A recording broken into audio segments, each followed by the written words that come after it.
Hi guys, it's your base here, and this is this week's cruise news. The first bit of news I've got for you guys this week is that Norwegian Cruise Line has brought a feature to their app that will let you book your shows, comedy shows, productions, live music, where to book your place on them before your cruise. This is really good, and I can't tell you exactly, I think it's 26 days for Suite and Haven members. Is that Haven? Is that the right one? To book before. And then it changes, like, depends what loyalty, what room you're in, depending on how many days you can book, but you can probably find that out through the NCL app. But it's really good that they've added this so you can plan your cruise, because there might be shows like when you want to go for dinner, so it helps you that you can plan your cruise out a lot easier. So that's really good by NCL to add that to the app. Carnival Cruises Costa Magica has been sold by Carnival Corporation to a high-speed ferry company. So basically, a few weeks ago, an article came out that 2 Costa ships will be retiring or being sold, and this is the first one that has come out. It hasn't resumed service since March 2020 when the whole world of cruising shut down, so it's not really surprising that this is one of them. It is going to a high-speed ferry company, so it's not fully retiring and being scrapped, so it'd be good that it's getting some more life out of the ship. So yeah, that's really interesting that this is one of the 2 that will be retiring. This week in my cruise ship memorabilia collection, I'm going to show you this. I recently just bought this off eBay. It's not as impressive as I thought it was. It's a menu from Chef's Table from Anthem of the Seas. If you know what Chef's Table is, it is a restaurant where it's very, I wouldn't say exclusive, but it's not like it's a whole restaurant. It's only one table within a restaurant, and basically you have like 8 courses. That's I think it's 8 courses that are served with wine that the chef chooses. And it's a chef that makes the menu, so it'll be different every time you go, in theory. So this is Chef's Table from the 17th of May 2022, and I've got like this nice little thing that holds it. I don't like wine, so it's very pointless for me ever to do this. And then I got the menu here with the so it's of course 1, 2, 3, 4, 5. Oh, it's 6 course, not 8. My mistake.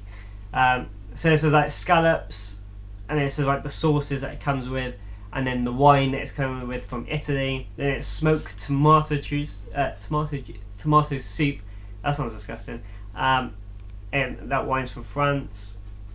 Maine lobster salad with pineapples, pineapples, something vanilla dressing, and that's got wine from New Zealand.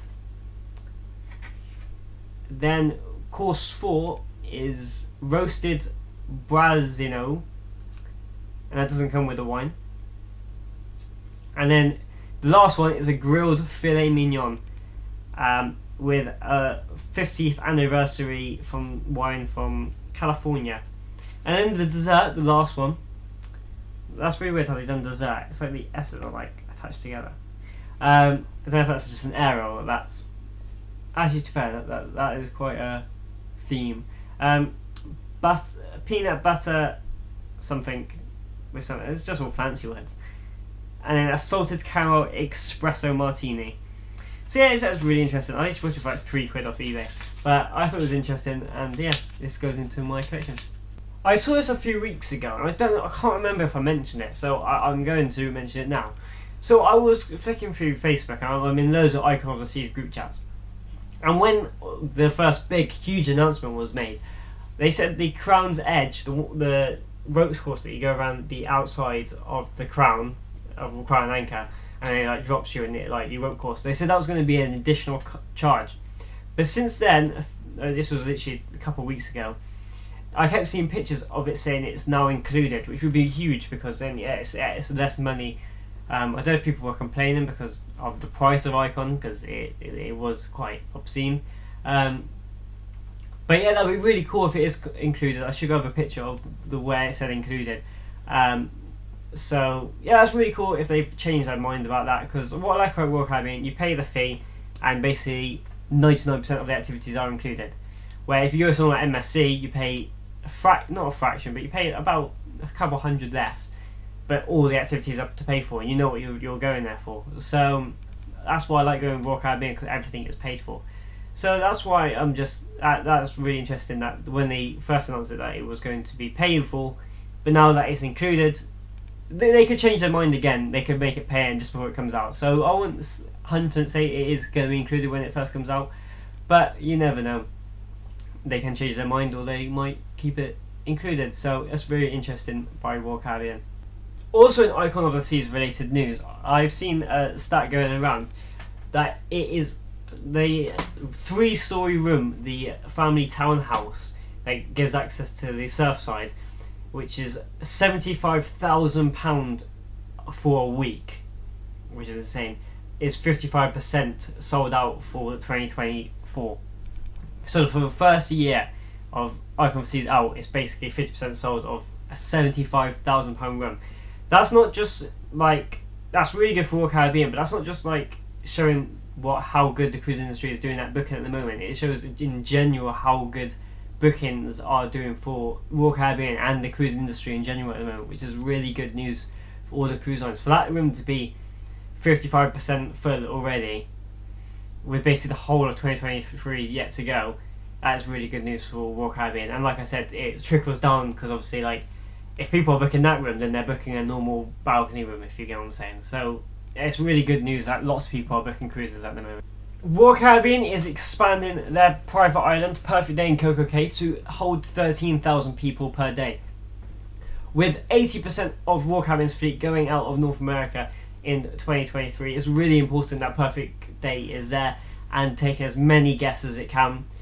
We've obviously seen 2 Oasis class ships in there, but if they're expanding it for 13,000 people, they're basically adding adults only beach area, which will be ready for when Icon of the Seas is be launched from Miami. So I'd be really interested to see it. I can't wait to go to Perfect Day, being completely honest. It's Icon of the Seas and then Perfect Day. I don't really care about much of the other stuff, but I'm really excited to try Perfect Day.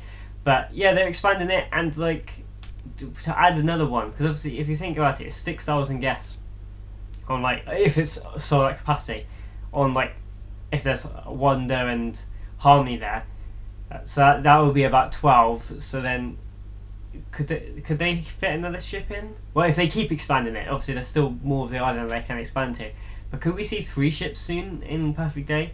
That'd be pretty mad. Maybe one if it's tendered, because I don't see, or maybe like an Oasis, or like 2 Freedom and maybe like a Radiance class or something like that. You never know, but it'd be really interesting to see if they do 3 ships once in Perfect Day.